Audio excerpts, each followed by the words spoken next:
भारत की मरकजी हुकूमत ने साइबर सिक्योरिटी से मुताल्लिक़ संगीन खतरे के पेश नज़र 3 चीनी मोबाइल एप्लीकेशंस BAT, BMS, लॉसजी और एपॉक आयन को ऐप स्टोर से हटाने का हुक्म दे दिया है।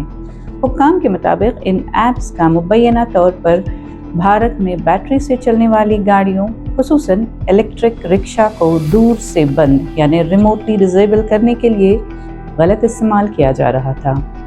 ये फैसला इसलिए किया गया कि सोशल मीडिया पर ऐसी वीडियोस वायरल हुई जिनमें BAT, BMS ऐप के जरिए इलेक्ट्रिक रिक्शा को दूर बैठकर बंद करते हुए दिखाया गया। हुकूमत ने खदशा जाहिर किया कि कम कीमत इलेक्ट्रिक रिक्शा में इस्तेमाल होने वाले बास ब्लूटूथ से चलने वाली बैटरी मैनेजमेंट सिस्टम्स यानी BMS में मुनासिब सिक्योरिटी और तस्दीकी निज़ाम मौजूद नहीं, जिसकी वजह से उनका गलत इस्तेमाल मुमकिन है।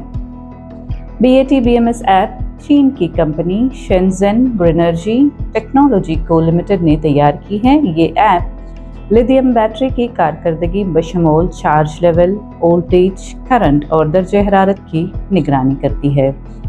इसके अलावा ये ब्लूटूथ के ज़रिए इस तरह की बैटरीज की चार्जिंग और डिस्चार्जिंग को भी कंट्रोल कर सकती है। हुक्काम का कहना है कि अगरचे इस ऐप को बैटरी मैनेजमेंट टूल के तौर पर पेश किया जाता है, लेकिन तहकीकात से जाहिर है कि इसके ज़रिए बैटरी से चलने वाली गाड़ियों तक दूर से रसाई हासिल करके उन्हें बंद किया जा सकता है। इसी बुनियाद पर मरकज़ी हुकूमत ने BAT, BMS, लॉसजी और एपॉक आयन को ऐप स्टोर से हटाने की हिदायत जारी की है।